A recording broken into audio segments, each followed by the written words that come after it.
ட்ரேடிங்ல உங்களோட கேபிட்டலை wash out பண்றது நிறுத்தணும்னா இந்த ஒரு வீடியோ போதும். லாஸ்ட் 2 இயர்ஸ்ல மட்டுமே 1000+ பீப்புள் என்கிட்ட கன்சல்டேஷன் கால் அட்டெண்ட் பண்ணாங்க. அவங்க சொல்றது எல்லாமே என்ன அப்படின்னு பாத்தீங்கன்னா, நான் ட்ரேடிங்ல 50,000 தொலைச்சிட்டேன், 1 லட்சம் தொலைச்சிட்டேன், 5 லட்சம் தொலைச்சிட்டேன், 10 லட்சம் தொலைச்சிட்டேன்னு சொல்றாங்க.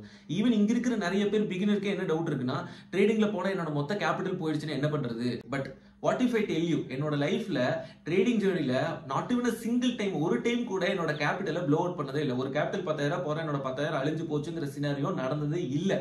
இது எப்படி எனக்கு பாசிபிள் ஆச்சு, என்னென்ன விஷயங்களை நான் ஃபாலோ பண்ண அப்படிங்கறத இந்த வீடியோல இன்டெப்தா பார்க்க போறோம். So if you are someone who is serious about making money in trading, this video is for you. இந்த வீடியோவை கடைசி வரைக்கும் பாருங்க.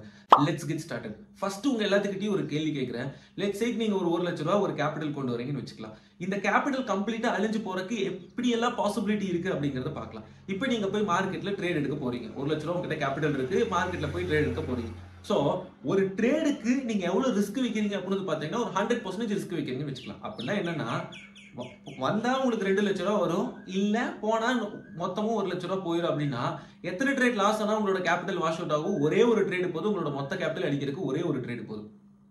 அப்போ நிறைய பேர் கேபிட்டலை லாஸ் பண்றவங்க எப்படி வராங்கன்னா, they come with the mentality of gambling mentality.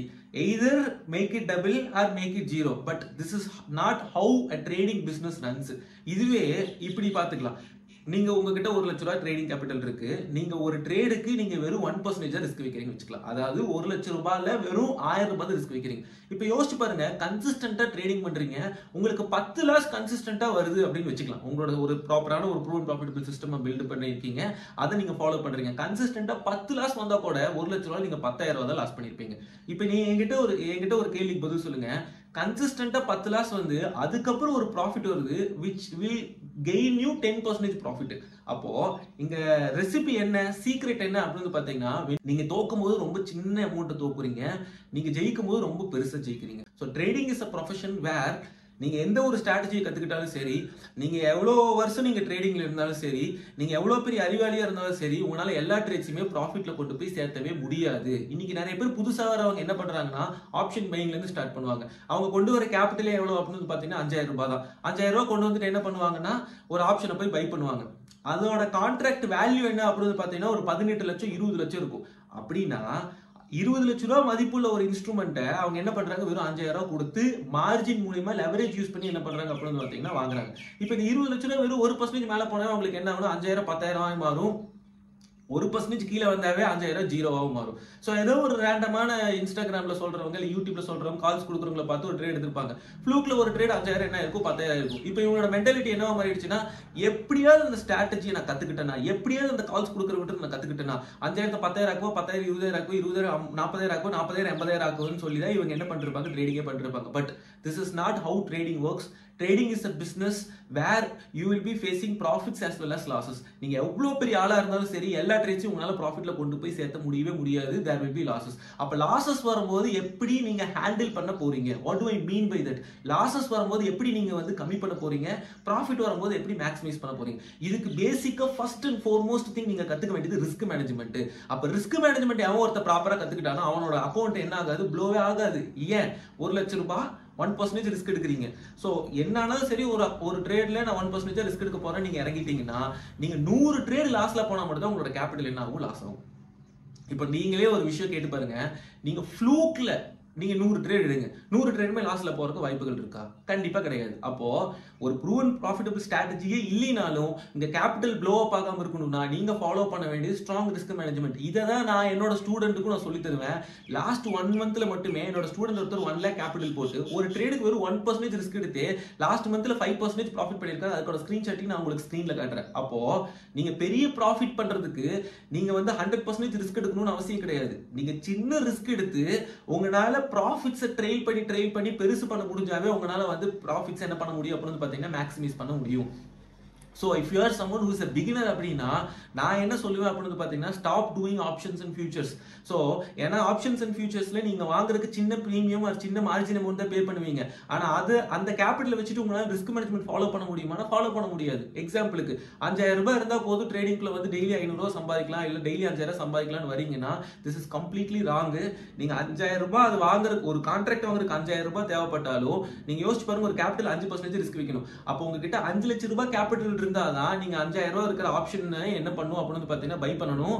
அப்பதான் உங்களால என்ன பண்ண முடியும் அப்படின்னு பாத்தீங்கன்னா ஓவரால் ப்ராஃபிட்டபிள் ஆக முடியும். சோ இப்போ எங்கிட்ட 5 லட்சம் ரூபாயில எடுத்து ட்ரேடிங்ல வர முடியாது அப்படின்னா அதுக்காக தான் நான் உங்க எல்லாத்துக்கிட்டையும் சொல்லுவேன் ஆப்ஷன்ஸ் அண்ட் ஃபியூச்சர்ஸோட பெஸ்ட் எது அப்படின்னு பாத்தீங்கன்னா ஈக்விட்டி. ஸோ ஈக்விட்டியில வெறும் 10,000 இருந்தா கூட உங்களால ப்ராப்பரா ரிஸ்க் மேனேஜ்மெண்ட் என்ன பண்ண முடியும், ஃபாலோ பண்ண முடியும். ஒரு ட்ரேடுக்கு 100 ரூபாய் ரிஸ்க் எடுத்து உங்களால என்ன பண்ண முடியும், ஒரு ட்ரேட் என்ன பண்ண முடியும், பை பண்ண முடியும், இல்ல செல் பண்ண முடியும். வேறஸ் ஆப்ஷன்ஸ் அண்ட் ஃபியூச்சர்ஸ்ல அது பாசிபிள் கிடையாது.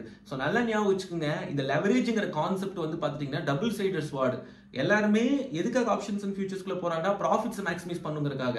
ஆனா அவங்க புரிஞ்சுக்காத விஷயம் என்னன்னா ப்ராஃபிட்ஸ் மட்டும் இங்க மேக்ஸிமைஸ் ஆக போறது இல்ல, லாஸஸும் மேக்ஸிமைஸ் ஆக போகுது அப்படிங்கிறது. அப்போ நீங்க ஒரு பிகினரா இருக்கீங்கன்னா ஈக்விட்டில இருந்து ஸ்டார்ட் பண்ணுங்க. ஒன்ஸ் ரிஸ்க் மேனேஜ்மெண்ட் கத்துக்கிட்டதுக்கு அப்புறம், ஒன்ஸ் ப்ரூவன் ப்ராஃபிட்டபிள் சிஸ்டம் உங்களால பில்ட் பண்ணதுக்கு அப்புறம், ஒன்ஸ் ட்ரேடிங் சைக்காலஜி நீங்க பில்ட் பண்ணதுக்கு அப்புறம், கன்சிஸ்டன்டா ப்ராஃபிட்ஸ் நீங்க ஒரு 6 months 1 year பண்றீங்க, உங்களால வந்து அதை வந்து எடுத்துட்டு போக முடியுது அப்படிங்கிற பட்சத்துல மட்டும் நீங்க எதுக்கு போங்க அப்படின்னு பாத்தீங்கன்னா ஆப்ஷன்ஸ் அண்ட் ஃபியூச்சர்ஸ்க்கு போங்க. So this is what even I guide my students to, where நம்மளோட கோல் இங்க வந்து ப்ராஃபிட்ஸ் பண்றது கிடையாது. ஃபர்ஸ்ட் கோல் என்ன அப்படின்னு பாத்தீங்கன்னா கேபிட்டல் ப்ரொடெக்ட் பண்றது. சோ சூப்பரா ஒரு விஷயம் எல்லாத்துக்கிட்டையும் சொல்லுவேன். சோ ஒரு அமெச்சர் ட்ரேடருக்கும் ஒரு ப்ரொஃபஷனல் ட்ரேடருக்கும் என்ன வித்தியாசம் அப்படின்னு யாராவது என்கிட்ட கேட்டாங்கன்னா நான் ரொம்ப சிம்பிளா சொல்லுவேன். ப்ரொஃபஷனல் ட்ரேடர் லாஸே எடுக்க மாட்டாங்களா, அமெச்சர் ட்ரேடர் தான் லாஸ் எடுப்பாங்களா அப்படின்னு கேட்டீங்கன்னா அமெச்சர் ட்ரேடரும் ப்ராஃபிட் எடுப்பாரு, லாஸ் எடுப்பாரு. ஏன் ஃப்ளூக்ல கூட ஒரு ட்ரேட்ல ப்ராஃபிட் பண்ண முடியும், கரெக்ட்டுங்களா? அப்படிங்கிறப்ப ப்ரொஃபஷனல் ட்ரேடரும் ப்ராஃபிட் எடுப்பாங்க, லாஸ் எடுப்பாங்க.